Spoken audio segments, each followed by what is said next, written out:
Welcome everybody to the 4th annual Piper Writers Studio Showcase. Today, December 13th, I believe that is the correct date, 2020, 4 p.m., 4:04 now, Phoenix Mountain Standard Time, the best Mountain Standard Time in the Mountain Standard Zone, the least confusing of all of them.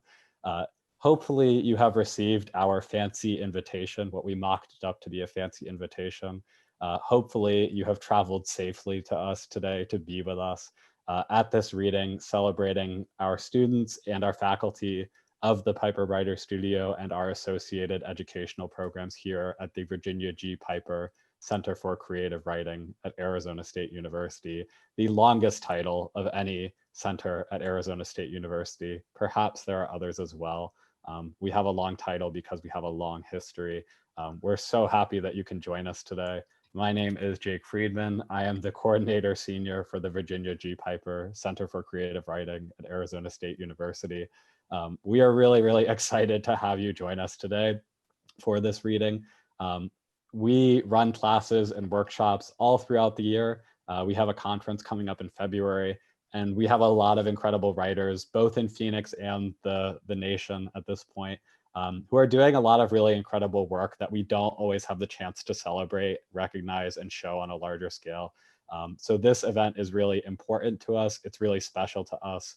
We're really grateful for you for taking the time to join us and just honor and recognize these folks and getting to know them a little bit better. We are especially grateful to our readers as well for donating their time, donating their energy, and essentially continuing to do the artistic labor that just keeps us feeling good about what we're doing as a society in general and what we're doing as a center in particular. So here is the run of show. Normally I would say, there are the bathrooms or there's some, food and beverage, but you are in your own home. You know where your rooms are, so please feel free to utilize them. We're going to have about an hour of reading today with 6 readers. They will read in this order: Leah Woodall, Carol Test, Oscar Mancinas, Steffi Sin, Sandra Cavallo Miller, and Hallie Ephron. And then at the end of that reading, we're going to have a sort of a short Q&A and a panel on some of the emergent themes that have come up. This might be family. It is that time of year. This might be land. You're on it. This might be grief. Perhaps you've experienced it. We'll kind of see how things go. So if you do have any questions or anything that you would like to ask the panelists, feel free to use the chat feature in the webinar. You can also use the Q&A feature if you'd like. If you are watching us live on Facebook, you can comment there, but we do have some windows to manage. So perhaps you can send me an email, jake.friedman@asu.edu. I'll try to see it. So without further ado, then I think that I'd like to start the reading. How does that sound to all of our panelists? I'm seeing some heads nod. Lovely. This is great. So our panelists are going to disappear, but they are here. They'll be right back with you. First up for the reading is going to be Leah Woodall. Leah Woodall, she, her, is an award-winning essayist who experiments with form to explore her experiences of twin loss to suicide and the roles played in her family of origin. Her hybrid chapbook, Removed to Play, was the 2019 contest winner for the Cupboard pamphlet and was published in 2020. She also has words published or forthcoming in Best American Experimental Writing, the digital edition, which was just released, Under the Gumtree, Literal Latte, Sonora Review, Crack the Spine, The Rumpus, and South Loop Review. Also somebody who I've had the really intimate pleasure of working with in writing groups and other spaces. So such a joy to share time with you today and for you to grace us with your work. Perhaps everybody in the chat can sort of express some sort of applause, positive sentiments, etc. for Leah Woodall. Thanks so much, Jake. Yeah, mutual respect for all the projects you have in your hand and our Tuesday night Central Phoenix writing meetup, which I hope to return to soon as I'm finishing a class on Tuesday night. And thanks to the Piper Center for short, doing awesome things. Really encourage everyone to go to the conference in February. It's fantastic. So I'm going to read from an essay called The Scream because it's 2020 and I feel like screaming again. The scream. There is a scream buried in bone, calcifying for 22 years. I feel it bubbling, shifting the plates of my skeleton, mountains breaching my epidermis. I expect bumps on my skin, explosions less friendly than my freckles. I will explode. But there is only dryness of aging and living on the Colorado plains east of real mountains, high desert. You were low desert 22 years ago, a valley in the shadow of the superstitions, deep valley without a phoenix. In New York, I put my foot down. We will go to MoMA. We will see the scream in all its pastel nicety, hanging on a freshly painted wall, 5th floor. Behind bulletproof glass, I tell my husband. Plexi, he corrects. I have seen it before, once, a different iteration, perhaps a preparation. I remember it dark, menacing, on the wall in another quiet museum, soundless in the loudest way. They found my sister in an IHOP. She had come from a fellowship meeting, her 3rd that day. She looked up from her coffee. They were afraid of what she would do. We'll tell you after you get in the car.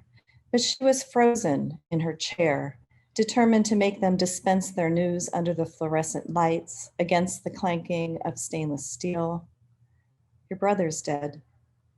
Patrons looked up from their meals. The restaurant shook. I told my therapist, the good therapist after the bad therapist, I told her that I needed to hear glass breaking. Inside my head, I could already hear it, muffled and small, how my nails objected when I clipped them. I had a plan. I would take my glass bottles to the recycling center and hurl them one at a time into the metal bin, listen for the explosions. That every week when I met with her at 6 in the morning, when she squeezed me in and she asked if I'd gone to the center with my bottles, I had to confess I hadn't. Shattering glass will not release my scream. I yelled at my husband though, often. I yelled at him for bouncing a check and then another. I yelled at him when he said, I never have trouble starting the car. And when he didn't read my mind after the hints I'd left. I yelled at him after I'd quit my job a 2nd time, certain that he told me his transfer had finally been approved and we were moving to Colorado. I even yelled at him for being so careless as to rush in the middle of the night to comfort our baby boy and breaking his toe against the door jamb on the way. One night after dinner, I yelled at my husband for nothing at all and walked out the front door. I needed to see the new French thriller about a young woman kidnapped and buried alive in a bucolic countryside where no one will hear her desperation. I saw a lot of movies this spring of 1991. I rewatched The Godfather and thought about family loyalty. I rented The Other, about a charming but evil twin brother. I went to see The Silence of the Lambs to hear the bleating of abandonment. I rented Ordinary People because I was the stronger sibling who wanted to die. I meet a friend for lunch at the National Gallery in DC. I order mashed potatoes at the cafeteria and we sit near the waterfall wall. The starchy mound looks like a castle surrounded by a moat of liquid mud. I scoop up a couple bites, careful not to breach the dam. I tell my friend how my twin brother shot himself in the heart in his condo in Arizona. Then I pierce the moat and watch your dark river bleed across my white plate. At the viewing, my best friend from college held my hand, let me rest my sorrow against her. Her shoulder was tense. She said, I'm so angry with Larry. How could he do such a selfish thing? I retrieved my hand and sat up straight on the wooden bench. I felt betrayed. I could not sit beside her anger. That first year, I read Theo's letters to Vincent and saw the Starry Night in New York at MoMA, 5th floor. I stood in front of it holding my baby boy, thinking how you'd taken dozens of pictures of him over Thanksgiving, in his crib and on his blanket, surrounded by playfulness. How you'd taught my toddling daughter to say, "Don't touch the cactus," on our walk to the park. How you'd captured her laughter in the twirl of her hem, like the swirls in Van Gogh's sky. But then you'd retreated into his night. We're at Disney World with our two children. It's 8 or 9 years after their uncle shoots himself. We're seated far from the stage for the new Indiana Jones show. Someone will be chosen to come up on stage based on how loudly, how convincingly they shriek. On the count of 3, I open my mouth with hundreds of kids. I am a dried up corpse in rags, buried alive. Thousands of sand flies spew from my cleft. The lady in front of me recoils, then spins, eclipses my howl with her demand. What is wrong with you? Why are you crying, Mama? I've promised to take my toddling daughter shopping, but I am crumpled on the kitchen floor. I'm missing Uncle Larry, Sweet Pea. I'm missing him so much today. I don't think I can take you shopping. Look, Mama, he's right here. We can take him shopping with us. And my magical munchkin scoops him up off the linoleum and places him carefully in her little purse. Her innocence pulls me off the floor. We must wait in line to approach the screen. There are crowds and cameras. I turn around to pass the time with my husband and my 20-something daughter, who now lives in Manhattan. The starry night is over their shoulders. On the wall directly opposite, an honest conversation is forming. My sister visited that April. We went to Union Station in DC to see the Easter Bunny. My toddling daughter wore her black and white polka dot dress with a cartoon of a bunny multicolored on her chest, one ear bent over in guffaw. She ran up to the Easter Bunny and could not tear herself away. I saw where joy might still exist in a train station. I with another friend, one from college in Arizona. We go to my favorite diner and I order mashed potatoes with lots of gravy. I play with my food. I tell him how my twin brother killed himself with a .22 caliber pistol, how there was only a small oxidized mark on the sofa. My sister has she's in a big house and there is a storm outside. Lightning flashes and all the windows shatter at the same time. She hears the glass breaking. When she reads it to me, I hear only organ music. I'm close now. I've waited so patiently, 22 years worth of patience for the other museum goers to take it in. Take their photos and move away. Now it's my turn to stare into that orifice, feel it stare back, suck the scream out of my mouth and into its own. Did you scream when the bullets tore your flesh on its way to your heart? Did you even have time? I hope not. I hope not even time to form the idea. But here it is facing you on the 5th floor of MoMA, swirls meeting swirls. I hope I have left my own, trapped behind a plexiglass window, soundless in the loudest way. Beyond the glass shattering, this bulletproof screen. Thank you. Thank you, Leah. I'll give it a moment. So like, this is where we would applause. Thank you. Beautiful, lovely gratitude coming in the chat too. So in lieu of applause, please feel free to continue that. Thank you so much, Leah. So Leah is going to disappear, and then going to appear next is Carol Test, she, her. Carol is a Phoenix native who holds an MFA from the University of Arizona, where she served as the former editor-in-chief of Sonora Review. A Pushcart-nominated, prize-winning fiction writer, she began writing poetry at the start of the pandemic, which is a great hobby to pick up, better than bread, although bread is also good. Excuse my ad-libbing. She has been both student and teacher at the Piper Center and will be teaching a seminar at the Desert Nights Rising Stars Writers Conference virtually February 18th on healing trauma via hybrid forms. You can also visit her at thewritingcycle.com where I will post a link, or excuse me, thewritingcycle.com where I will post a link shortly. Again, please join us in holding a moment of space. Applause virtually. Carol Test. Thank you so much, Jake.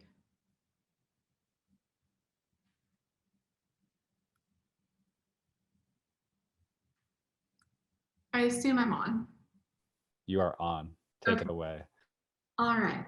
I'm going to read a few poems today. The first is called Natural Disaster. La Soufriere, St. Vincent and the Grenadines, 1902.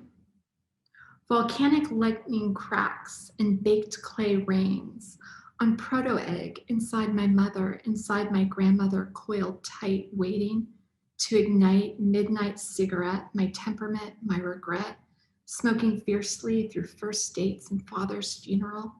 Who knew her little island, cinders still?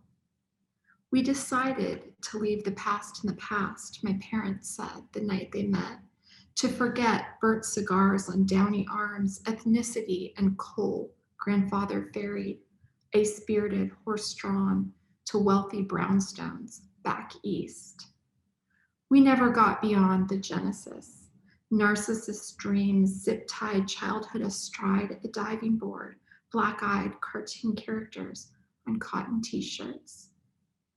Rise, Phoenix, shake off your past. Dust, Phoenix, we are but cul-de-sac kids who sling plastic guns as boomers swallow the moral end of police procedurals. And in the fertile soil of another autumn, dystopian stories sprout from students who'd been preschoolers that September day. Touch flecks on your cheek in disbelief. The ash of memory falls, furring eyelids and lashes for generations. I want to share a poem and, if possible, share my screen. Jake, can you help me do that? I would be glad to. Yep. Okay, am I doing this? So, yep, so we'll have a moment together as a community figuring out the share screen. You're good. Take it away. This is an erasure poem. It's the only poem you'll have to look at. It's called State Farm Con. After my family home burnt down a few years ago, I decided to write a poem. This poem is composed entirely from partially erased pages of contents inventory insurance claim 03H318 redacted.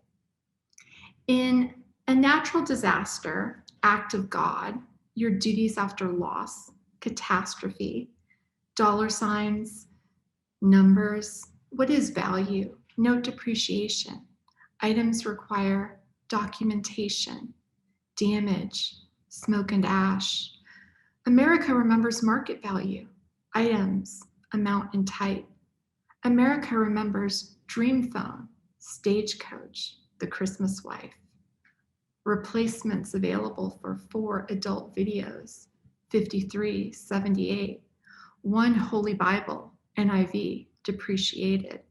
Aluminum foil, 1093, saline laxative, fleet. Twin comforter, Ninja Turtles. And teach yourself to speak German, French, items 323 through 786. Multiple Cardinals, Sons, Smith & Wesson 38 revolver. Sheet music, elk antlers. 1 wedding dress, depreciated. 1 Super Nintendo, disputed. 1 Dell laptop gateway, disputed. 1 new MacBook in case, disputed, disputed, disputed, disputed. 7 death certificates, 2186 each, undisputed.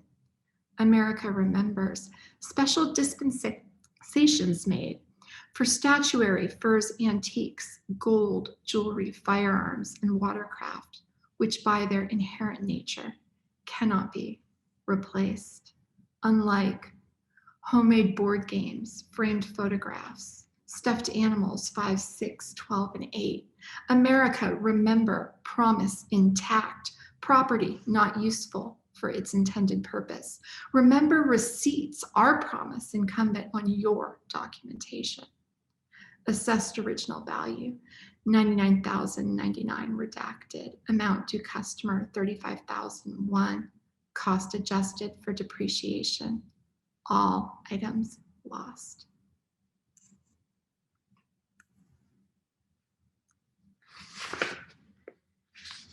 These are real uppers. Am I back to me, Jake? You are back. Great job. All right, I managed technology. And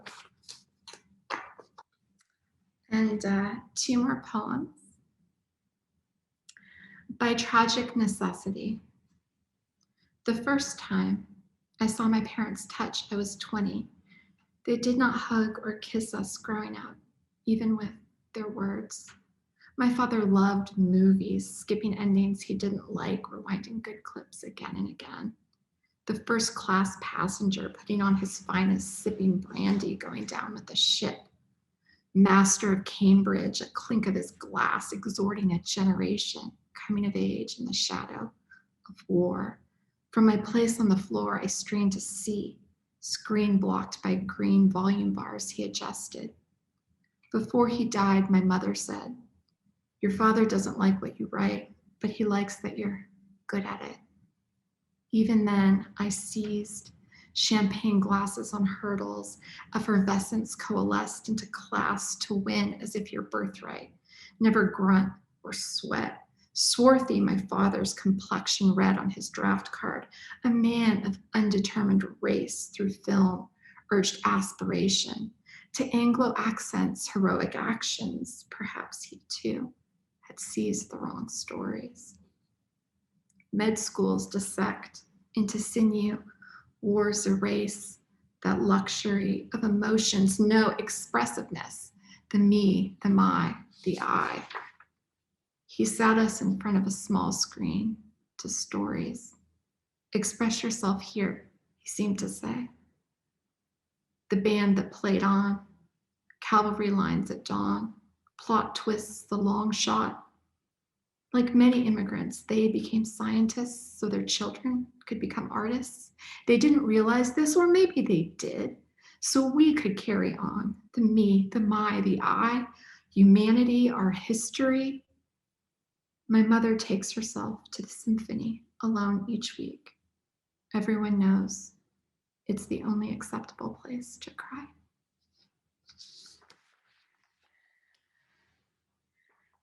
And the final poem I just drafted.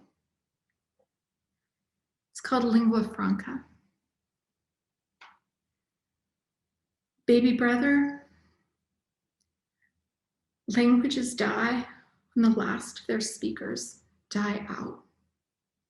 Your ex messaged a video, you singing comic opera, beard clippings for new job, beside filthy sink, wanted to know not the tune, but what it was from. As though I spoke music, yet with you, books and memes. Your friend, pro wrestlers turned disc jockeys, our brother, classic movies plus Tombstone. Your students, res slang, Apache. Those who grow up absent, I love you, become multilingual without even knowing it.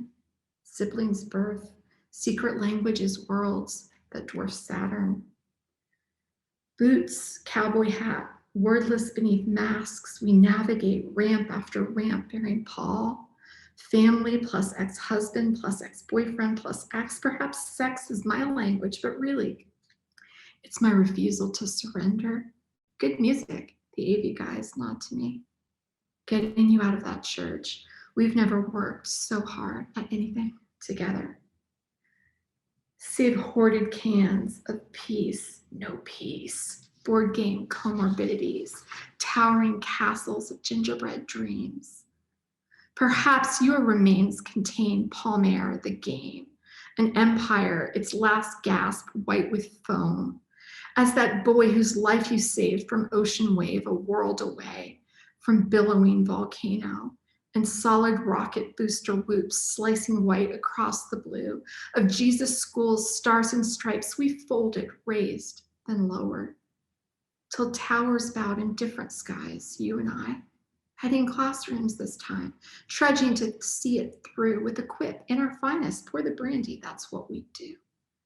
Smack a chocolate Christmas orange, the kind his family could never afford, it breaks into perfect slices, theoretically.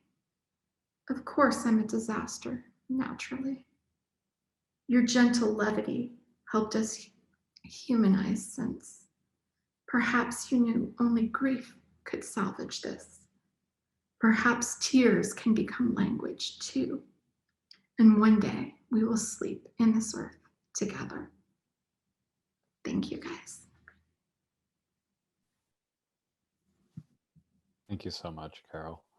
I always feel so lucky and privileged to be able to just spend time with all of you. I hope everyone here feels the same way too, especially during the pandemic. Our next reader is Oscar Mancinas. Oscar Mancinas is a Aurora Murray Chicanx writer, teacher, and PhD candidate. He was born and raised in Mesa, Arizona's Washington Escobedo neighborhood.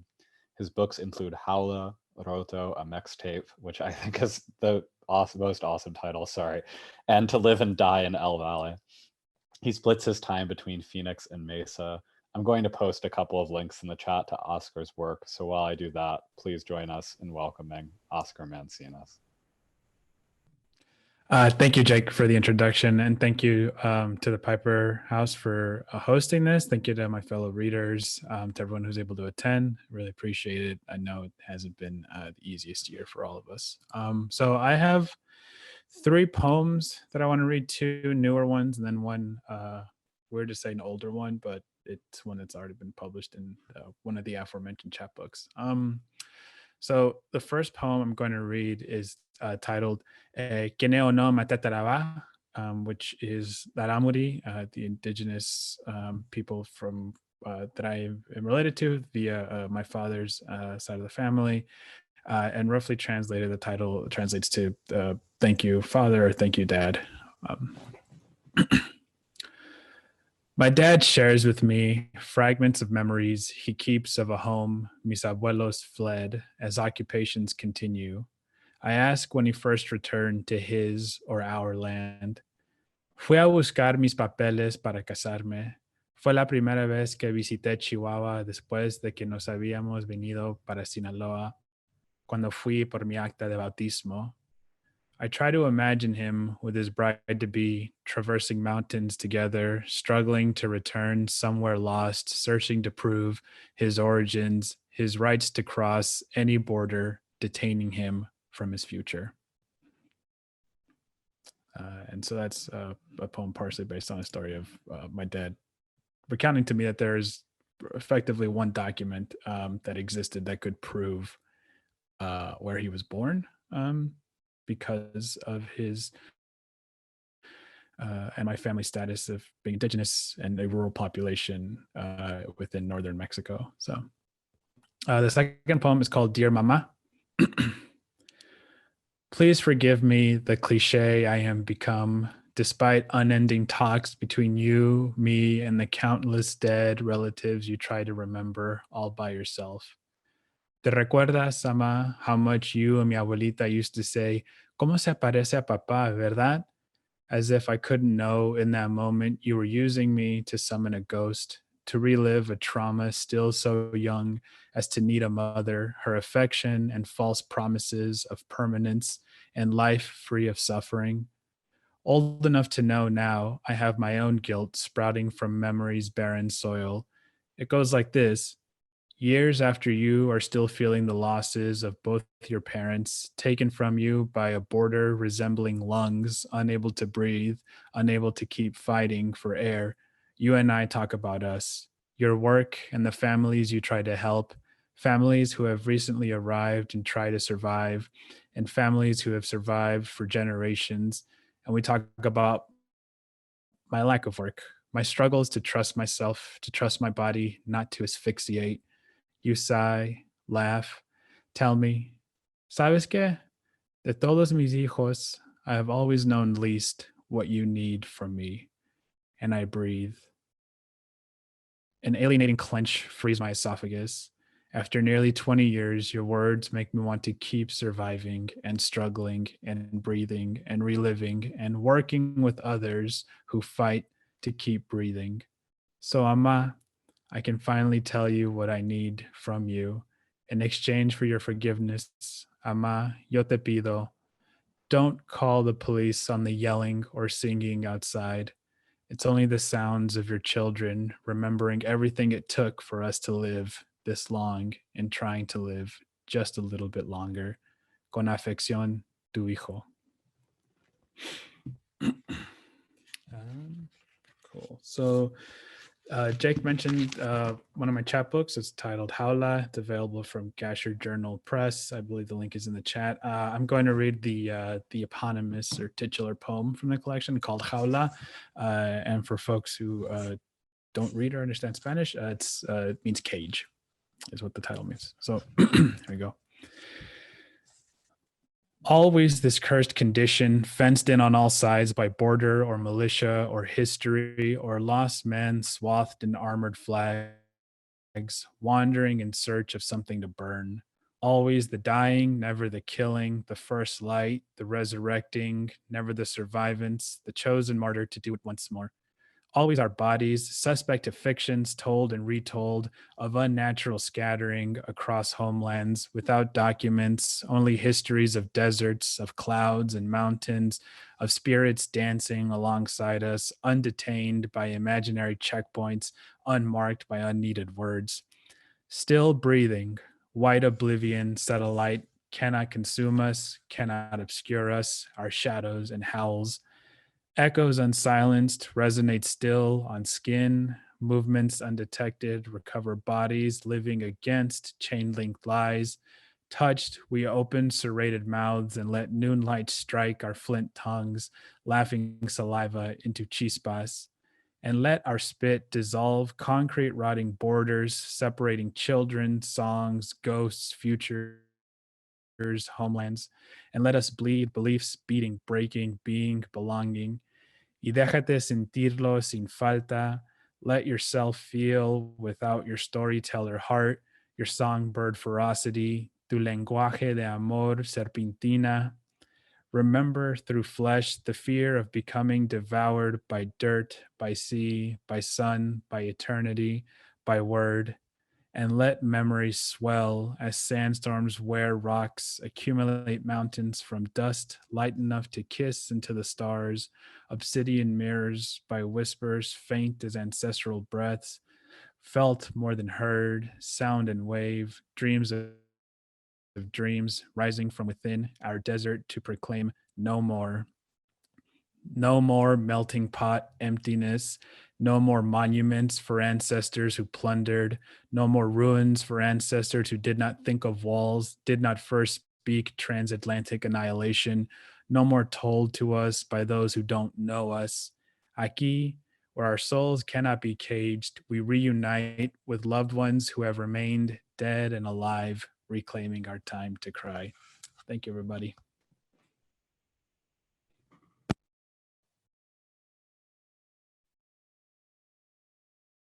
Thank you, Oscar. Sorry, I was having some button problems. It's kind of a nature of Zoom. Cool. Beautiful gratitude.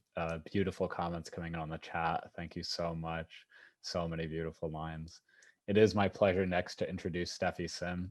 Steffi Sim is currently working on her MFA in creative writing at Arizona State University. And one of my favorite things about the Piper Writers Studio, one of the favorite things about being in this community is seeing all these different people who are in different circles coming together in one place, right? In her creative writing, she examines how people navigate between different cultures and languages while exploring the boundaries between fiction and creative nonfiction. Her work has been published by Hyphen Magazine and is forthcoming in the Kenyan Review and the Los Angeles Review. She is also the nonfiction editor of Hayden's Ferry Review. Lots of reviews. That's a good thing to name a journal. Please join us in welcoming Steffi Sim. Hi. Thank you everyone for being here today. I will start by reading 3 sonnets, and then I'll end with a short story. So the first sonnet is called The Single Girl and Her TV Dinner. Do not disturb. I have a sock on the door. This TV serial on serial amorous paired with frosted cereal is as riveting as shirtless dance floor hottie begging me to show him the score, if not more. I am no material girl flipping channels for arterial splatter in cold cases. I'm a hardcore procedural junkie with my spiked heels propped on a coffee table, hot toddy soiled with whiskey in my lap. I hold court from my couch, bachelorette crown and feels that go with it, just a buzzed homebody obsessed with TV boys who cut me short. The second one is titled, I Just Don't Want You to Go. We're talking over the movie. Glenn Close would hunt us with a knife too if she knew about your gimmick, flicking lights on cue like she does, on, off, on, looking morose to men who shake their fists, scream, diagnose the crazy bitch, she's got more than one screw loose. But I think maybe she's got a zoo roaming off leash in her mind. It's engrossing her fatal dose of cleaved attraction. If we'd met on a bright Hollywood set, would you understand why I'd take her side, or at least want to? By now, a fraction of your gut instincts telling you to get away from the mad woman who you've plied. The third one is called How to Be a Slasher Film. I am the bad taste in your mouth. Touch me with a thick, tinkering popsicle stick like a clumsy preteen fumbling, manic to hit the release that will set you free of my bitter dregs. Boy 3, I will be girl scorned, calculating when I should trick you, have you drink that light paralytic I bought off the black market on 5th Street. I live in the dank basement of your tongue, in the cut fuse, in the car that won't start. I am the coffee stain on your girl's blouse. Red flag, flashback reel, lashing back. You're strung. Where are you, psycho bitch? Be still, my heart. The call is coming from inside the house. And my short story is called Dungeness. It's going to be in the next issue of Kenyan Review. Okay. My grandmother pokes at the crab bathing in a half-inch of sink water. They tried to sell me one that was missing a claw. The nerve of that man. Paul gloats with distaste. I'm not senile yet. I grab a chopstick from the drying rack to mock and taunt the crab into grabbing the bamboo with its claw. When it does, the crab uses the chopstick to lever itself out of the tub. Gong Gong finds me in a tug of war with a 2-pound crustacean. Legamea! He chuckles as the crab begins to take the upper hand. Then he wraps his hand around its hind legs and drags it onto the scarred chopping board. He holds the knife out to me. I showed you last time. Now you try. I test the weight of Popo's cleaver in my right hand as I try to remember Gong Gong's instructions from 3 months ago. The crab and I stare each other down and it clacks its pincers menacingly. I want to detach the claws first, but I'm supposed to wash the crab. I eye the bottle of dial liquid hand soap. Grab the legs like I just did, Gong Gong instructs me. Push off the top shell. Shouldn't I kill it first? It'll be dead before it hits the wok. I hold the crab over the sink and lean into it as I push at the shell. Crack, legs thrashing, pincers gnashing, nerves frying. The top shell rattles in the sink like a drunken bottle cap. Good girl. My first compliment from Gong Gong in years, and he drops it on me during what he considers housewife training. My family has deluded themselves into believing that if they teach me how to cook, it means I won't end up a gupo. This is really Tanyan, I say. Cruel? He shrugs. Just tear the gills off and clean the guts. As I rinse off the body, I'm grateful crabs don't bleed. Can I do the claws first? When he nods, I take the knife and aim the blade at the soft junction between leg and body. I swing. I miss. Gong Gong laughs. Ha! Legam moyonga, so useless. I hand him the knife. In one fluid motion, he amputates the crab. You try again. I lift the blade, thinking of all the women before me who have used this cleaver. It lands weakly on leg shell. My great-grandmother neglected to pass down her precision. I try again and hit the soft spot, but not hard enough to separate limb from body. As a child who used to trail behind Popo in the kitchen, I'm surprised the blade is not as lethal as it looks. Pahako. I hit the dull top of the blade with the palm of my hand twice. I clench my fist and try it again, but it hurts. Gong Gong reaches over to give it a solid pa and crunch, and then remove the peck and the mouth. I angle the tip of the blade under the triangular flap on the underside and sever it. Did I just castrate a crab? I flip it over and remove the mandibles. Decapitation is less satisfying without a neck. Use a steel wool sponge to tap the dirt from the shell. Get between the joints. While I do that, he scoops a yellow sludge from inside the carapace, the top shell. Your papa loves to eat this with her rice, he tells me. I amputate the rest of the legs from the body and pat them with the flat of the knife to crack the shell enough so that the juices will seep in as it cooks. I cut the soft body down the middle, exposing white meat. Gong shows me how to cut one of the halves into quarters. I finish the remaining half. Behind us, my brother grunts with the conviction of a heavyweight champion as he lifts a 50-pound bag of rice over his shoulders. My brother's in fighting shape to join a fraternity, so we make him do the heavy lifting.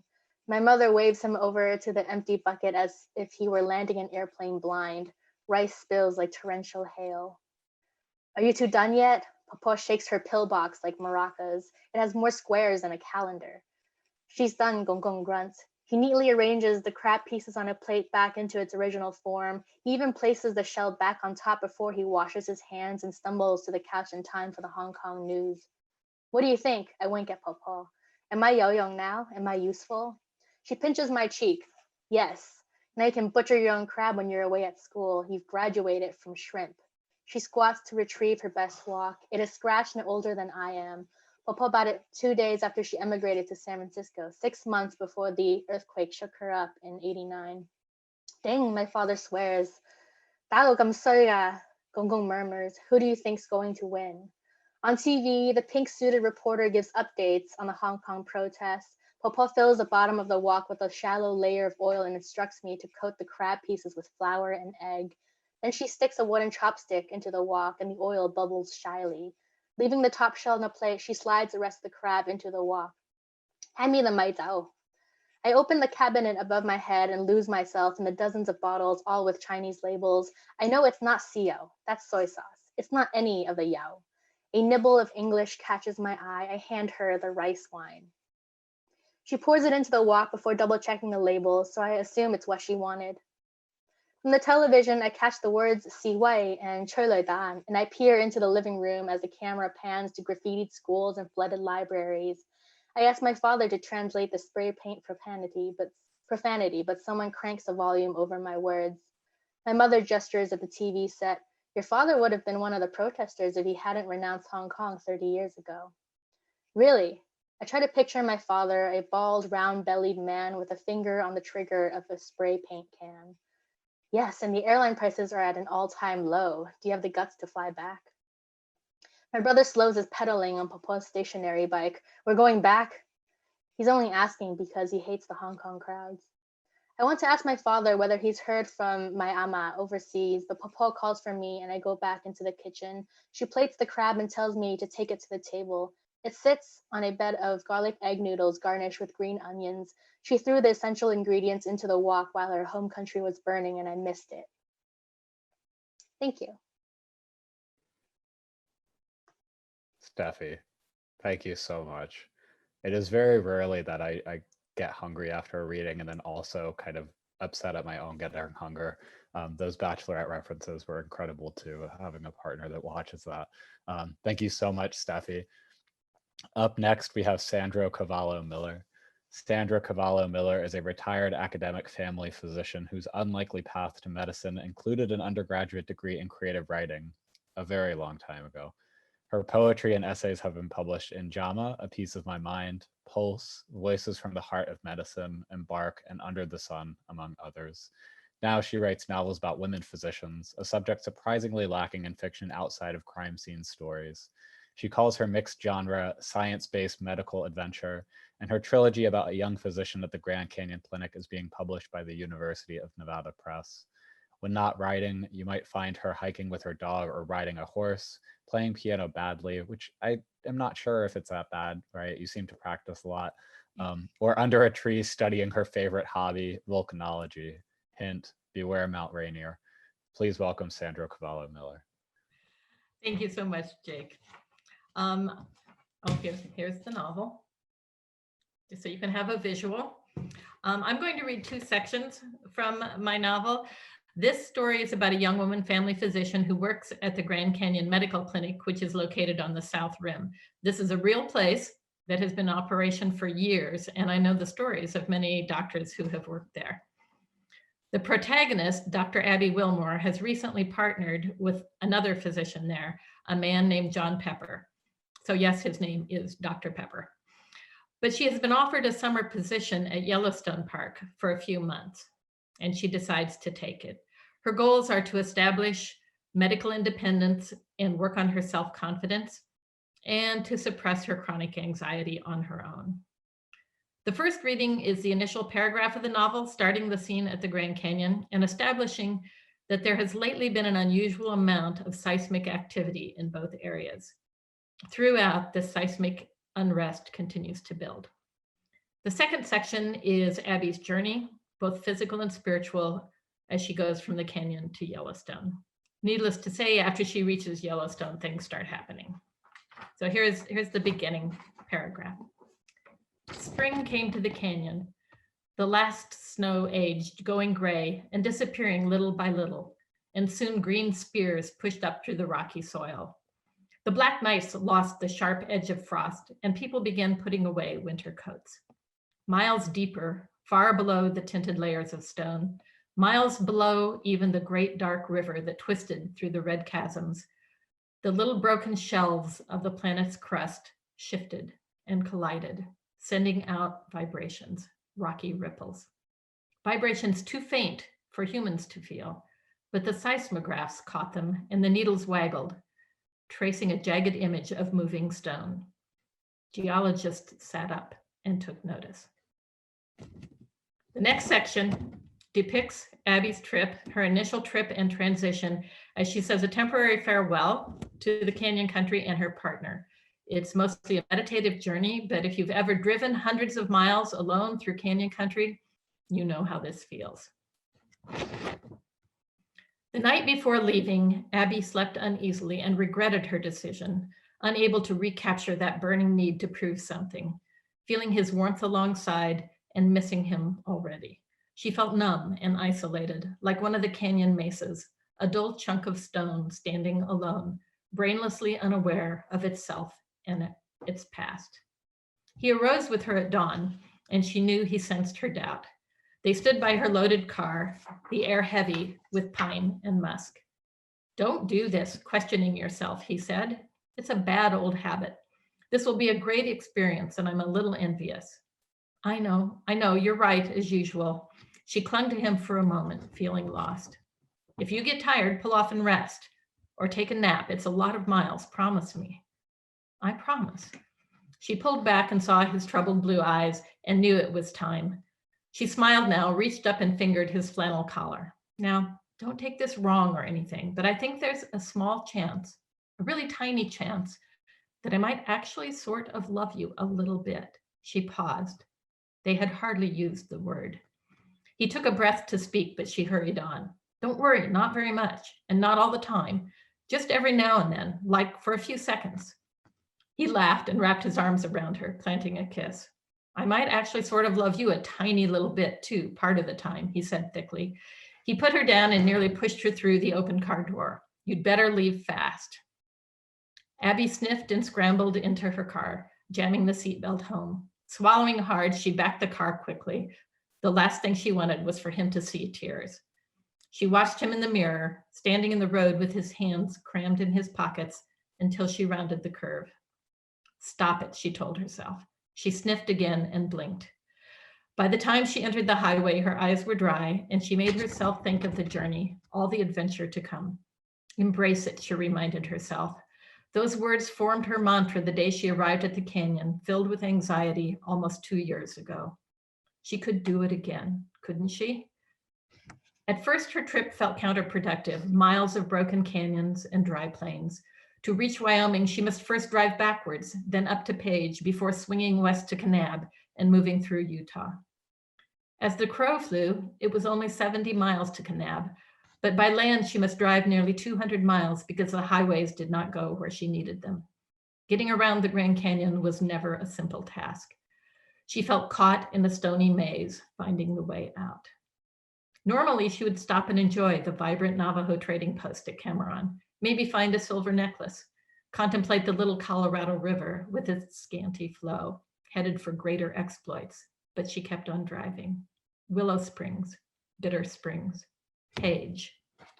Normally, she would pause to contemplate the vista of Lake Powell, think about the drowned, devastated canyons and Edward Abbey, but she only lingered long enough to pump gas. She suddenly laughed out loud, repeating her favorite lines from Edward Abbey. Saving the world is only a hobby. Most of the time I do nothing. Big Water, Kanab, Panguitch. The miles vanished under her tires, the mindless rhythm of road and sky, moving farther and farther away.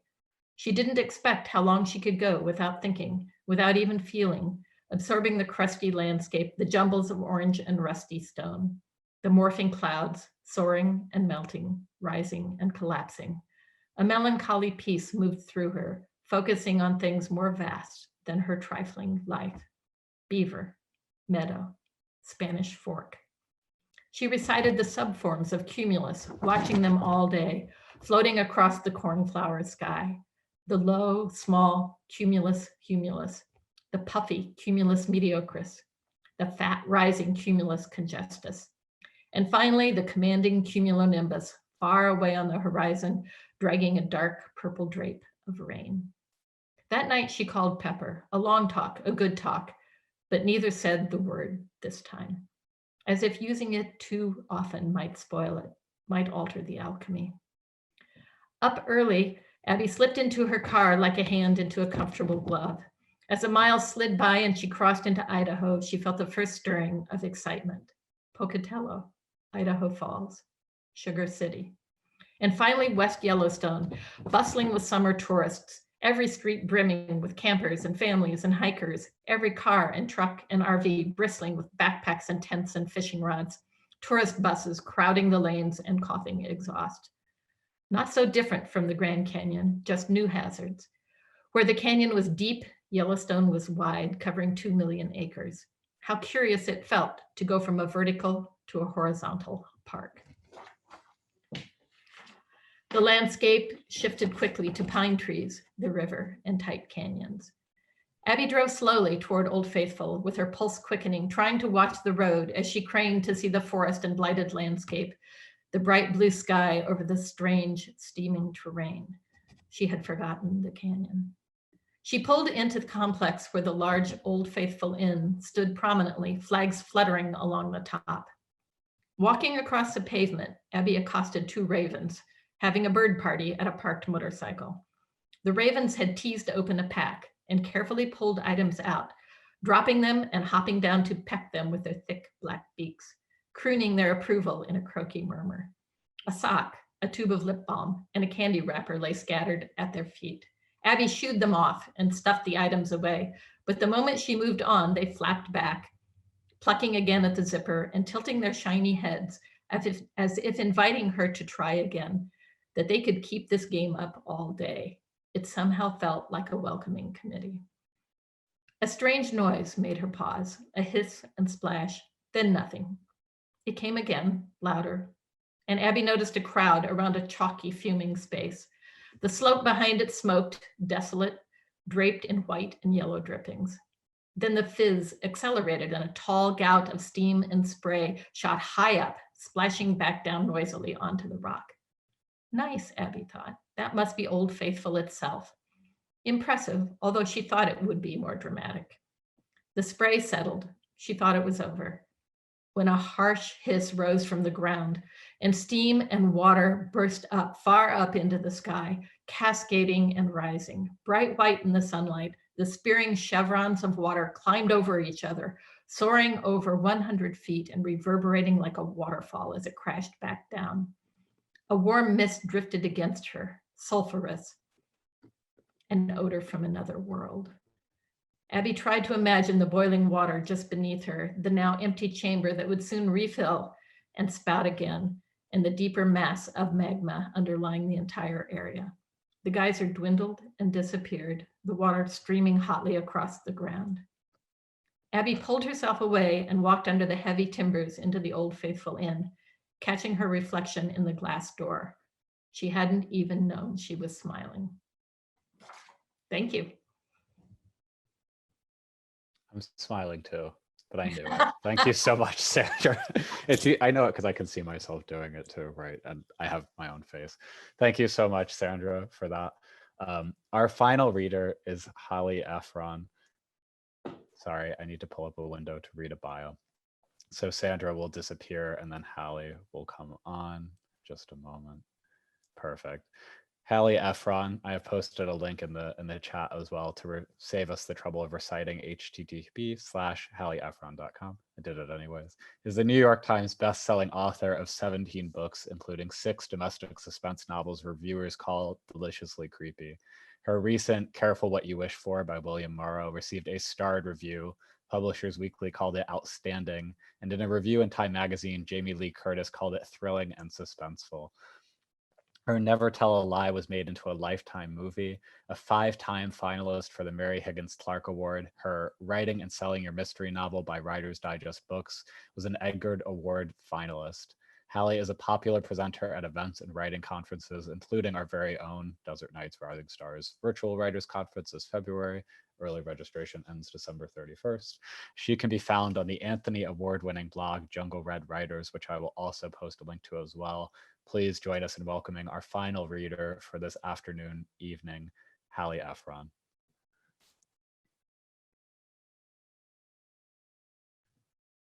Hallie, you're muted. I'm sorry. It's nice to have this moment, though. There we go. You mean you can't read lips? I've been working on it. Another hobby this pandemic, but all right. I want to thank the Piper Center first. Thank you so much for having me on. I am thrilled to be here. I'm in Boston, where it's a lot colder than where you are, but the winter solstice is soon upon us, and things will get warmer very slowly. I'm going to read from Careful What You Wish For, which is my last book, which came out in paperback edition in August. And just to set up the scene that I'm going to read, it's a short scene. The main character's name is Emily, and she is a professional organizer who helps people declutter their houses and declutter their lives is what she needs to have done for herself. So one of her clients is a young woman who's been married about 3 years. Her name is Quinn, and her husband will not let her bring any of her belongings that she had, most of them before they got married, into their house. And so all of her old stuff is sitting in the garage, and she invites Emily to come help her finally get rid of it, because she's given up on trying to be even more controlling than her husband. So they're in the garage, they're looking at these piles of stuff. You think I'd be able to sell some of this? Quinn asked. Not that we need the money. There was no point in sugarcoating it. Emily indicated a pair of pre-war World War II mahogany chests of drawers, cousins to the ones she'd inherited from her grandmother.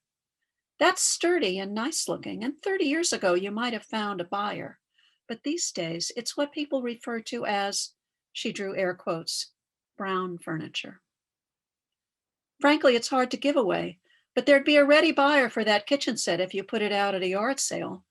She pointed to the 1950s kitchen table and matching chairs with their aluminum tubing and yellow vinyl seats.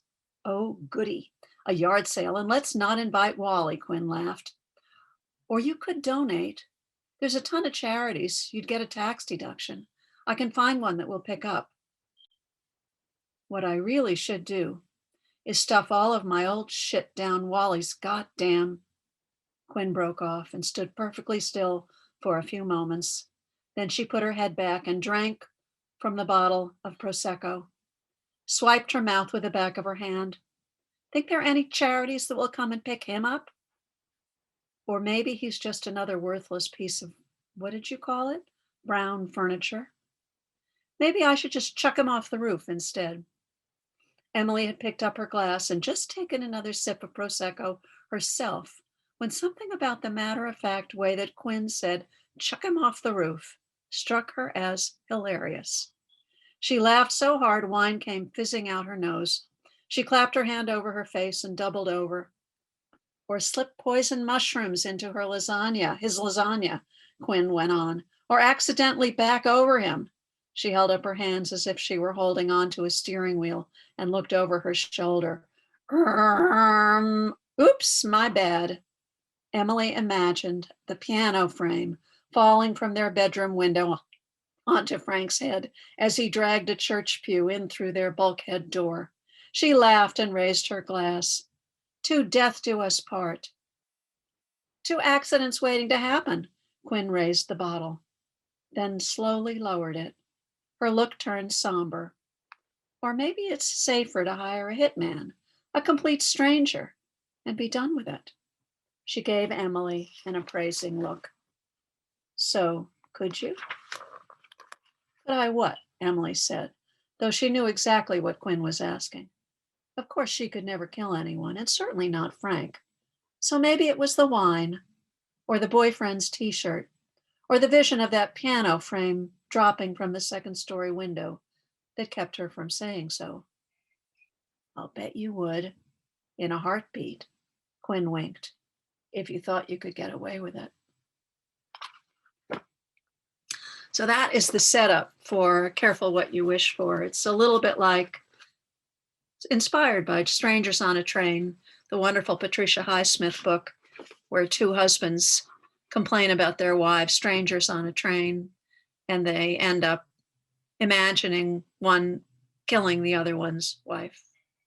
I thought I would read very briefly also a little bit from the introduction to my book about writing a mystery novel. I write commercial fiction, so I really feel like I'm more of a storyteller than a writer. Is there a difference? I think there's a difference.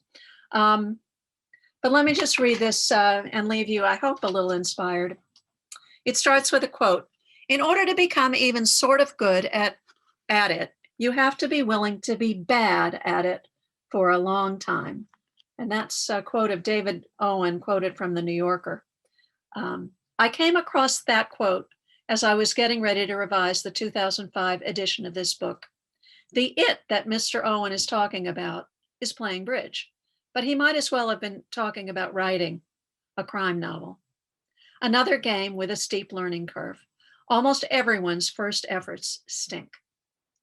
This discovery was particularly painful for me. I'd always gotten straight A's in English, and I'd read a million crime novels, so it was easy to underestimate the task at hand. How hard could it be? After all, I wasn't trying to write great literature, just a gripping page turner. I was not prepared for the reality, the aforementioned stink. Learning my craft was a long, hard slog. It took me about 6 years to write a mystery novel that I felt was good enough to send to potential agents. And I have 2 manuscripts and a ton of short stories, all of them unpublished and unpublishable, to show for it. Writing a mystery novel is not for the faint of heart. Juggler, conjurer, herder of cats. Be prepared to keep 3 or 4 intertwined plots spinning. Get ready to master the art of misdirection so readers will ogle the red herrings you've sprinkled throughout the story while ignoring the clues in plain sight. Don't be surprised when you find yourself trying to corral characters who refuse to do what you want them to do. And it gets even more complicated. There's no recipe for success. Ask advice from 10 successful writers and they'll swear by 10 different approaches. That's because, just like you, they each have their own assortment of strengths and weaknesses. Your first draft will reflect whatever strengths and weaknesses you bring to the table. I'm often asked, can anyone learn to write a saleable novel? My answer is no, not anyone. A few are so naturally talented that they can turn out a masterpiece while barely breaking a sweat. At the other extreme are writers who, even after decades of striving, still churn out work that's destined to circle the drain. Aspiring writers don't necessarily fail because they lack talent. Often they lack stamina and patience needed to finish the first draft, or they're too thin-skinned to hear criticism and haven't got the resilience to revise, or they fold after the first few rejections and never reach the finish line. Only one thing is certain. If you never finish a first draft, you'll never know if you can get to good enough. So here's my piece of sage advice to anyone about to embark on writing a mystery novel. Just hold your nose and write.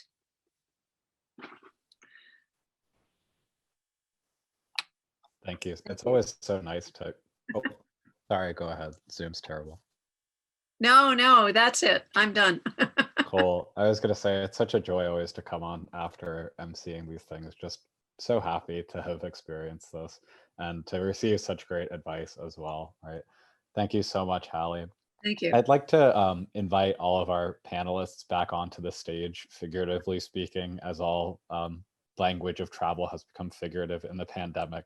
And I would also just like to encourage all of us to take a collective moment as we sort of move from the reading into the Q&A and the panel to thank all of you so much for all of your, just what I always kind of regard as gifts, right? These things that you have given to us of value that we are receiving. So thank you so much for all of your words, all of your language, all of your thought. We're going to move into sort of like the panel Q&A format. So if anybody has questions, please feel free to post those in the chat.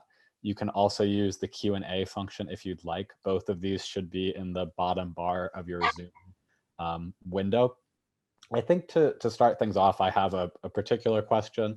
And I think that this will be sort of kind of addressed broadly to the panel. I think when you're working with such a strong group of writers, that trying to find something that everyone can speak to can be challenging, right? I think one of the things that is fortunate for us as human beings is that we all have families, right? And that oftentimes there are things that happened in our childhoods that like maybe we need to process a little bit, or things that are happening as we get older. That can sort of provide, you know, a source of material, right? Especially for somebody who is writing, viewing writing as this way of processing, right? There's been some trauma, there's been some grief, there's been some work that's been taking place emotionally. But what I'm curious to kind of hear from all of your perspectives is sort of like how this tension or space of the family might translate into sort of the craft or the form of your work, right? I think that all of you are kind of working within these genres that, or working across genres that maybe push at each other a little bit, right? Like even Sandra and Hallie are sort of working in these spaces where, you know, there's sort of tension from like maybe literary circles, or there's ways that there's generic expectations that are being manipulated, right, around relationships that are being formed. And so I'm kind of curious to hear maybe from your perspective, from a craft area, right? Or if you want to speak to just sort of what it's like to work with that family material as a family member, how that might be pushing up against the form that you're working in and pushing that piece itself further. Really just kind of what your process was in working with that material, and how this sort of tension moves between sort of craft on one hand and then emotional processing on the other.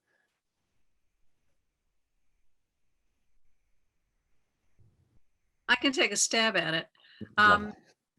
You know, I write commercial fiction and it's genre fiction. So there's prescribed things that I'm supposed to do for my readers, and I do.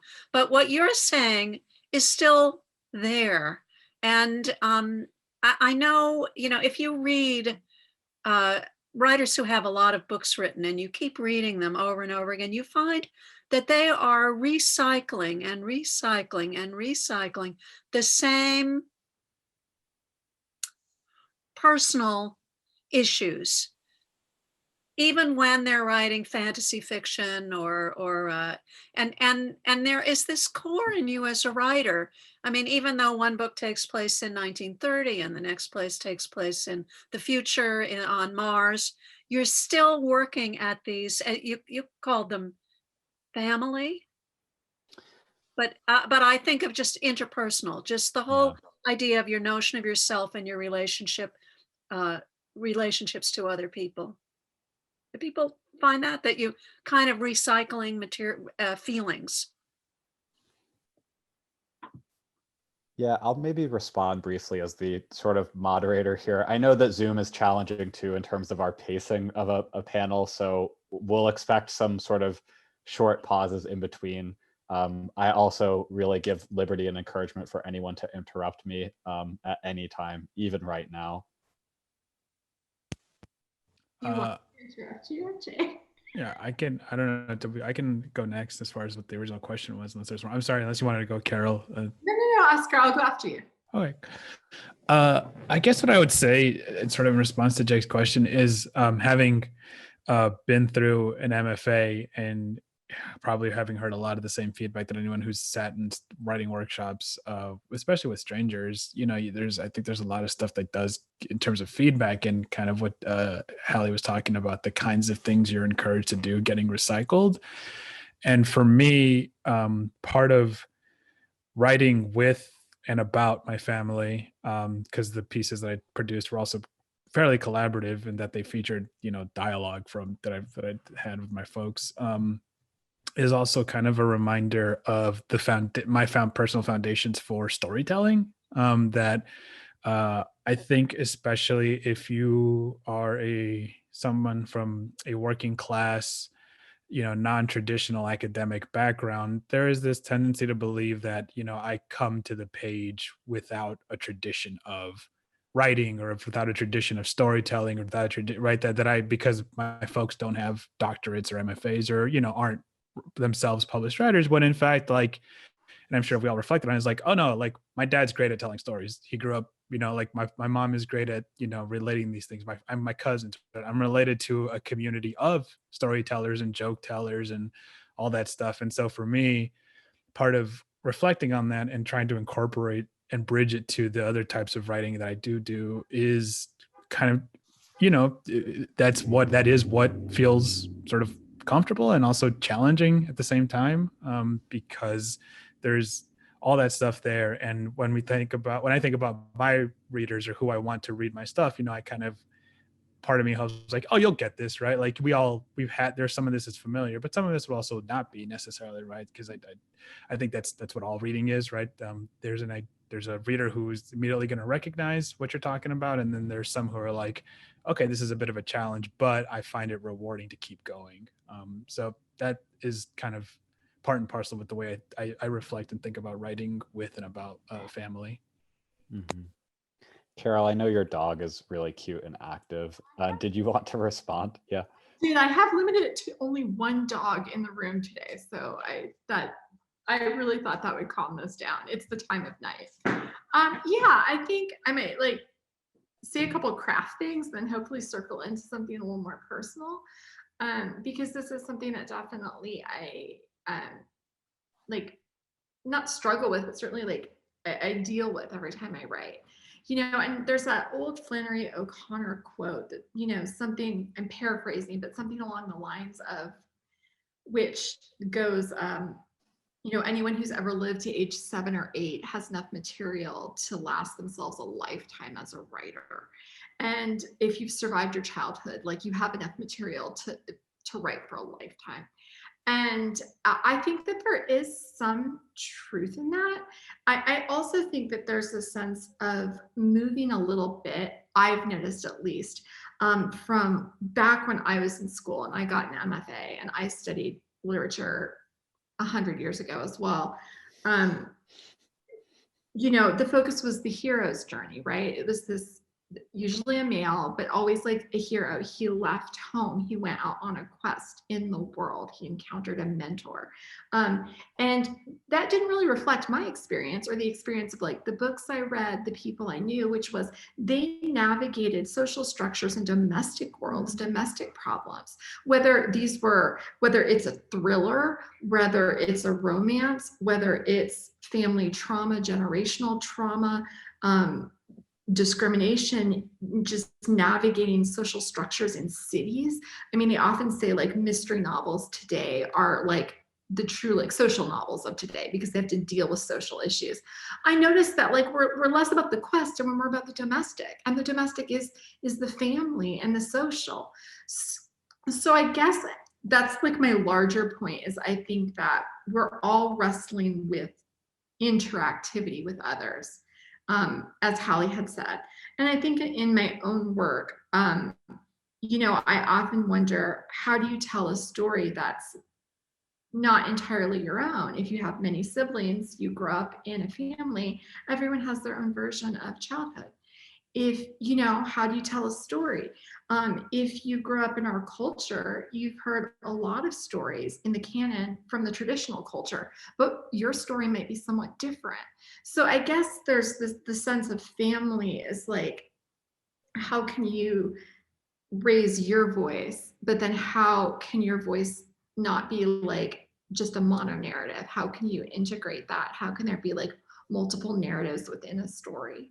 And I'm curious about how to do that. I'm looking at like collage forms and non-traditional ways of writing to see like, how can you tell a story that's just not one voice, one story, one hero's journey? Is that a totally off the wall rant, or does any of that make sense? I mean, one of the ways. Was there somebody, did somebody want to respond to that? I had a response, but I also know that Pam has been making some great comments in the chat that I would just like to point to as well. And Pam, if you'd like the opportunity to speak, I'm actually going to give you the opportunity. If you wanted to comment on that as somebody in the audience, you're not obliged to. But so some of the comments Pam has made about kind of storytelling happening everywhere and education not being required, right? Which I think also is speaking to some of the things that Oscar and Carol and even Hallie kind of referenced to, and kind of the ways that the Academy exercises a kind of monopoly over credibility, right? The way that the sort of dictates what is legitimate and what isn't, right? And how that's often coming from a very specific place. Cool. Pam is going to let her words stay muted in the chat, so that is where we will be. Jake, I could jump in and say a couple things. Please. Yeah. So I'm a recovered attorney, and I came to creative writing very late in life. I would say just a dozen years ago. And I don't have an MFA, but I've kind of taken lots of workshopping classes through writing centers, originally in Denver. And my writing journey has been progressing, and started out traditional, but the more that we read and get exposed to, in my experience, I've found permission and kind of the freedom to take on more difficult family stories through more of an experimental or hybrid approach to writing. So I'm always looking for a new lens or a new perspective to explore part of that experience in my family systems. And I would agree with Hallie that there's a lot of stuff that we just urgently feel we need to continue to explore, and we find ourselves writing about again and again from different perspectives or different settings or different forms. I think for me, form is very, very important, the shape of things. And in this year of the pandemic and Zoom, boxes are really becoming a form that I want to explore a lot. I think both because there's a feeling of connection on the screen and being all together, but it's still such a separation and fragmentation. And my family experience, in large part, this year has been even more fragmentation as opposed to reaching out and staying connected. So again, I just wanted to chime in there that I think that craft is important, and we learn craft in very many ways. But one of the reasons I'm interested in craft and rules of writing is because I want to break them. I think for particular kinds of storytelling, the form is what I really have to figure out first. And then the storytelling becomes art building, as opposed to trying to just get words on a page. Mhm. And I think form too is that kind of almost way of like recycling. And I don't even know if recycling, because I feel like when, to use the term recycling almost makes it sound like, we threw this away and then we found another use for it, right? And I think that's just kind of a, a waste production model approach to writing, or our personal content that is like not actually like, this material is inexhaustible, right? This energy that we have, these interpersonal connections, the life that we are living is sort of like, I think that this is kind of, again, going back to Hallie's comment, right? About like working through the same thing. It's like sort of the challenges that we face in family systems, right? In domestic spaces. And I kind of maybe want to get a little bit more into the domestic space too, because I think that has really nice connections across all of your work. And also then this particular inflection at this point in the pandemic, right? Since all of us, maybe some of us, are finding ourselves more domestic than others, right? This idea of form and craft as a way to continue existing in this tension, right? And to continue refining what the meaning of these things are to us in a way that we ultimately feel empowered by, right? In a way that we're ultimately able to move through. So I think maybe to kind of, unless again, somebody would like to interrupt me, and again, please feel free. I am kind of curious what like everybody's conception of the domestic is at this point, right? I think that, I'd like to yeah, interrupt Steffi, you. please interrupt me. Thank you. So thinking about the way I write, and I write a lot of familial interactions in my creative nonfiction, and I spent a lot of my life observing things happening, and there's always a lot of noise and there's always a lot of tension, and I lean heavily on like the acoustics of a sentence to show that. So it like feels more intense, and there's lots of things happening, even if there might be not a lot of things happening on the page, but like the reader feels like something is happening. Yeah. Which I think is, I want to turn it to Sandra too. Yeah, go ahead. I was just going to echo, sometimes I will change a word in a sentence and someone will ask me, well, why did you do that? And it's because of the rhythm. It's, it just has a certain cadence that I like better. And I don't know how you develop that. I think every human has stories to tell, and they have things that they should share with people, but not all of them can write it down. And for some reason, we feel compelled to write it down.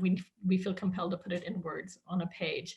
And I don't know if it's a genetic deformity or what creates that need, but most people I have found who write because they have to.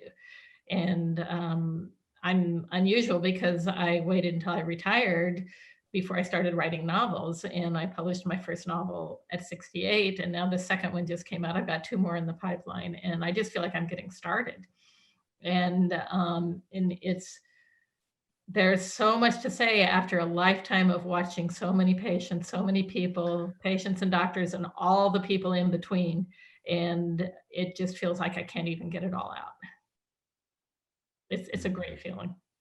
Yeah, I think that connects really nicely to kind of Steffi's comments about observation, right? And like thinking about this writing as then this sort of consolidation of material, right? A selection of material. If anybody, yeah, Carol, go. And then I'll just say quickly for anybody in the room, again, any questions or chats, please post them. Carol, sorry. No, just the concept of, I had taken a class once with a teacher, and he always talked about, there's a core about which like all of our writing orbits, and it's this indefinable thing.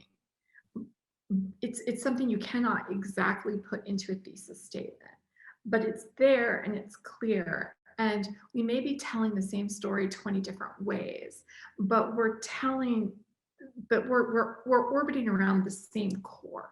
And I think that these core issues aren't just necessarily issues that we might have or even have from childhood. I do think that they are larger than that. I think they're issues that exist in our family systems, but there are issues that can exist like epigenetically. There's issues that can exist like generational trauma, through societal trauma. These issues that we're orbiting around can be much larger than we are as individuals. And I think that Sandra put it really well, like she doesn't know like why some people just have to write or are good at writing or what have you. They just do. But I feel like if you have the facility for language and you have this sort of sense, I don't like the concept of compulsion, but like the sense of like, I have something to say, I have to say it. I feel like it might be something slightly larger than just the individual you that's making you say it or that you want to say. But that said, I still think we're all learning, especially trying to create a larger canon, a larger tradition where like more voices can say things in more ways, if that makes sense. I was really excited by the way that Leah had mentioned, she's drawn to like new forms and hybrid forms and things like that. And I know that she wrote a piece about profound, like traumatic bereavement when this started. And I thought like, yes, you almost need to tell a story like that the way she told it, which has this sort of like a linearity to it that has these pieces, these broken numbered pieces to it, where it's a mosaic, because that's sort of how grief is, So there's the mixture of the form and the content really married together well, I thought, in her opening piece. And I think we're all working on ways of doing that, maybe. Yeah. I'm talking, I swear. No, I liked it a lot.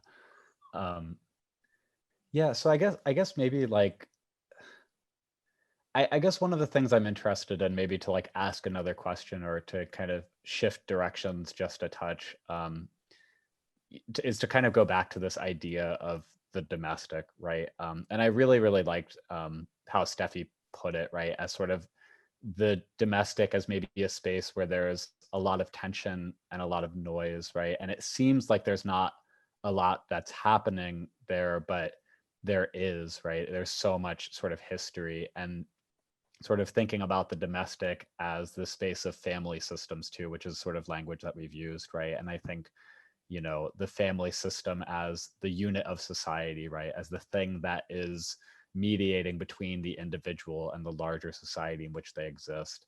And so I guess I'm kind of like curious just what everyone's thoughts on the domestic might be, especially in the representation of your work, what the domestic traditionally being characterized as kind of a feminine space, right? But then like how you sort of even maybe existed in that during the pandemic, right? Since you are now in this domestic space, presumably you are staying at home, right? What are the effects of that? Do you feel empowered by a domestic space? Do you feel that there are things that are oppressive about the domestic space? Sort of how are you navigating that, right? Both in your work and your writing process. Jake, I can jump in.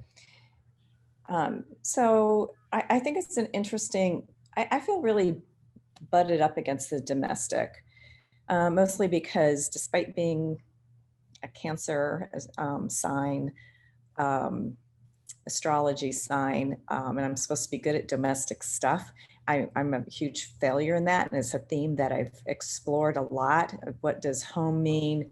What does housekeeping mean? Those kinds of things.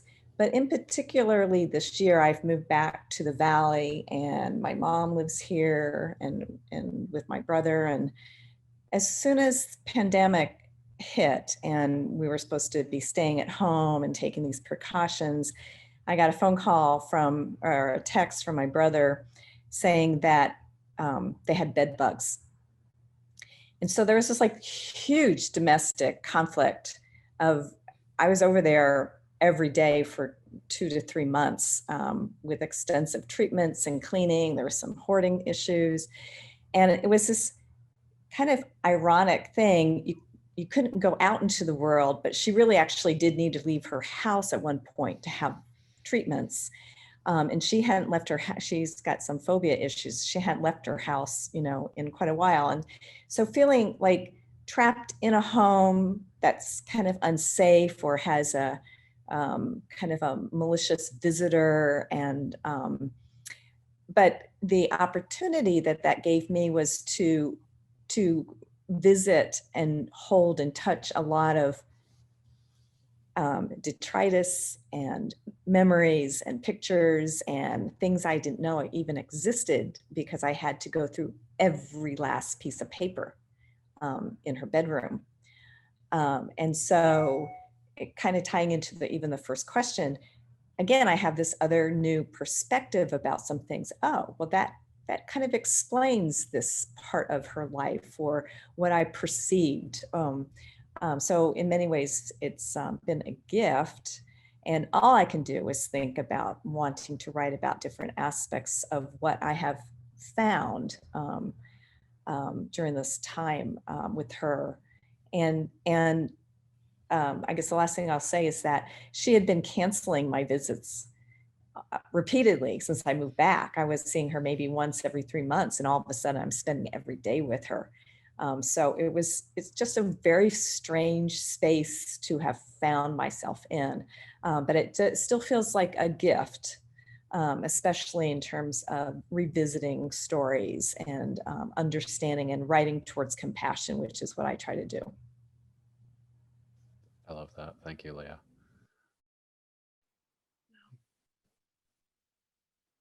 Rather than just talking until someone else interrupts me, I'm just being quiet for a second. Steffi. I'd like to take a stab at that question. I've never really thought about my work as domestic until I heard it come up in one of my workshops. And that's because there's too much violence and too much tension in my work for it to be domestic. Domestic's a more, it's a quieter word. And I don't, like, yes, my creative nonfiction takes place in kitchens a lot, but there's a lot of chopping going on in the kitchen. There's like cutting, and the words that are being exchanged also cut. And with, writing a story that takes place in the kitchen and writing like Chinese American narrators that are female, there's like the tension between tradition and what the narrator wants to do, and yeah, traditionally she's supposed to be good in the kitchen, but she is torn about wanting to be that for her family, and torn between like knowing outside of the kitchen she's more than this, but also in the kitchen this is a place where she can bond with her family. And that's how I'm using the kitchen. Yeah, and I like using kitchens because it's a small space and there's so much going on, and it feels even tighter, and it creates more tension when there's like not enough space for people to be angry at each other, Mm-hmm. And there are knives. There are a lot of knives in the kitchen. Hopefully that's the only place you have knives in the house, right? As far as like, maybe there's a gun river. Hallie, did you want to comment? I feel like you were starting to say something. As you're talking, and I was listening to Leah and thinking how brave you are to talk about your personal experience, and realizing that I am not brave in that way at all. I don't want to reveal anything real, anything that can be traced to a person or a date or a real location. And yet at the same time, I'm writing about all those things, but at a different layer. And just the whole thing about how maybe it's the difference between memoir and fiction. I don't think so, though. I think it's maybe other people have a reaction that, do you have to, I don't even know what the question is. Made me think though. I can try to address the domestic question, or I will say, like with everything going on, I think the biggest shift for me in terms of my conception of the domestic is just having grown up and having homes and houses, both mine, the one I grew up in, and sort of my neighbors and my cousins and family who grew up, like they were just such permeable spaces. And that includes not just sort of locally, but I mean, transnationally. There's just so much constant movement for my family and for relatives and for people I know. I mean, my conception of the domestic is really like it spans the border and it spans the entire, northern of Mexico and southwest US, because there were like with Steffi, there was always noise. There was always little kids and cousins and aunts and uncles coming and going, and staying, and you got to sleep on the floor now, or you're gonna have to share a bedroom with this person for a month or so. And there wasn't, I don't know, everything now just feels, I think like with the observation a lot of people have made, the pandemic has kind of just accelerated processes that were already in place. And for me, being the child of two immigrants, part of that process that's been accelerated feels like is the distancing of the motherland. Like we just we can't go back and forth as much as we used to. So it just feels like that border gets more and more imposing, right? It gets, just more fixed off, more walled off. And with good reason, we, just have to be conscious of where and when we're entering, and what we might potentially be carrying. And that is something that I have found to be really difficult to adapt to and to think about that. My mom and dad, like, don't lock their house, right? They wouldn't lock their doors ever. And just like people would come, kids would come and go from the park. We'd come and go all the time. And like, that's just not the case for the generation younger than me of, the children and the children of my cousins and my nephews and niece and stuff. Carol, yeah. I know that it struck me because it's so interesting with Oscar, like, and his family sort of having like an imposed border between where they live, and I'm trying to think about, well, how would the domestic relate to what I write? And I think for me, it's almost the border is time, where, I come from a slightly odd world. I'm only just 42, but all of my grandparents were born, in the 1800s. I was raised by very, very old people who were raised by very, very old people. And the house that, we lived in had burnt down before there was like digital photography and, that kind of memorabilia, things like that. Most of the people who raised me growing up have passed on. And even my youngest sibling passed on in the pandemic just a couple months ago. So I grew up in a house of 9 people. For the last 12, 13 years, I've lived alone. So the domestic for me is the borderland is almost in memory, where like there's this space that was over full and controlled not by me, by people from different places with different ideas, different things shaping them, their own different neuroses, dreams, the things they were obsessed with. And then now it's like my domestic is me, and of course, like the dogs I'm starting to accumulate. And I don't know, it feels like that the borderland is like time, and I'm trying to go back and forth through time to connect with different things throughout my lineage.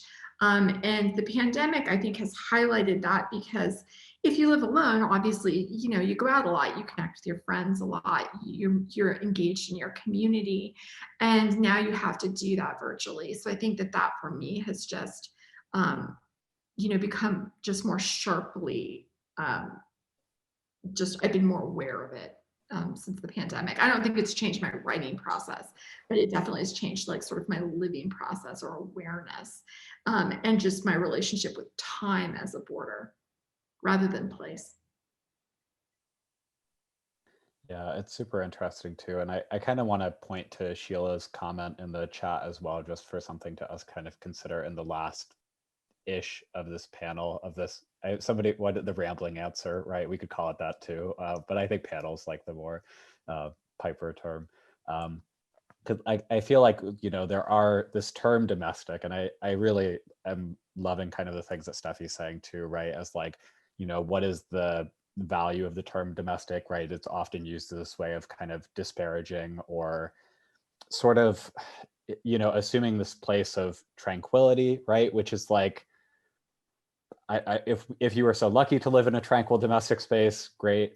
But then also domestic in the sense of like domestic versus foreign, right? Domestic versus import. And the way then that this pandemic specifically is also, you know, affecting borders, is affecting migration policy, right? Which we saw, you know, the crisis is being used as a way to take action, right, on certain things. And so I think that these are things that, you know, the system was sort of working for. Yeah, Sheila's comment too, domestic versus workplace. Sheila, would you like to talk? We can give you like the ability. I think it would be great to have your voice if you'd like to. Please do feel free to ask a question. Sure. Carol has been my teacher and my editor, and so hi, Carol. Hi, Sheila. It seems to me that what I said is domicile versus workplace, that we have a whole category of domestic, and it seems it means less and less and less the more you take it apart. Because Carol and I had to read Fitzgerald together once. Oh God. And just going perseverating on and on and on, all these little tiny gestures and things behind the gestures, and so close, you felt like you were 2 inches away from everything he was talking about. Is that domestic? Because it's close? I don't think so. I'm with Stephanie and everybody else who wants to expand, who wants to drop the term and think more about how we cover different parts of our experience, which parts of our experience the world is more, I think the world's more comfortable looking at your traditional domestic scenes. It's been in literature for a long, long time. But looking at the scenes that we find ourselves in through other academic disciplines, through other ways of thinking, through other places, that's newer. So I think, you know, the domestic versus professional, I think it's going to go away. Yeah. Sorry, somebody said something. Oh no, I was just going to say, you know, I think the stereotype thought of domestic is the housewife, you know, and, you know, kind of you think of a 50s sitcom with the family, that sort of thing. But maybe it's just the realm I come from, but Stephanie's realm is very much domestic to me, because I come from a world where the term domestic violence is extremely real. And it's probably used more in that context than any other context. And so I think that it's a very loaded word, and almost to the point where it starts to lose its meaning. Hallie, yeah. Yeah, and in crime fiction, it has a whole different meaning, completely different meaning than what you're talking about. In crime fiction, we talk about the difference between a thriller, which it might be a political story or a pathogen released, and we have to stop it from spreading, or military, or spies. It's got there are big stakes, high, what they call high concept books, and then there are the domestic books, and Gone Girl is an example of one of the first in that genre that just sparked so many followers on. And these are all stories about individual people's relationships with other people to whom they're connected domestically. And within that, the setting is more likely to be a house than the Rue de Rivoli. I mean, it's this contained setting, relationships, and the stakes are not world pandemic. The stakes are trust. Who are you going to trust? Who's going to betray you? Is the person that you depend most upon the one that's going to betray you. That's the meat and potatoes of domestic suspense. And I mean, that's what I write. It's not, it's about the scope and the scale and the characters and themes.